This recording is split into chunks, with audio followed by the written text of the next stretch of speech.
Summer is coming. How will you set up your patio? Let me show you my patio design. I have a big family with 5 persons, therefore I need at least 5 sittings. I take 1 3-seat sofa, 2 single chairs. The fabric for the set is UV protection and water repellent. The chair is ergonomic design with high and tilt back. 2 ottomans are also included in the set. Items can be placed on the ottomans. When I'm sitting on the single chair, I can put my legs on the ottomans with relaxed and comfortable. Sometimes we may feel cold at outdoor nights.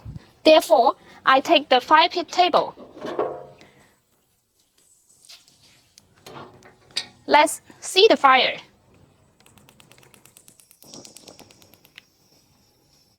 The fire can be adjustable from low to high levels.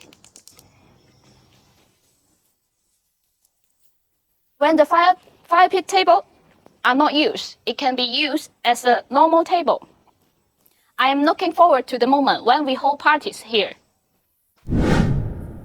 This is my patio design. How about yours?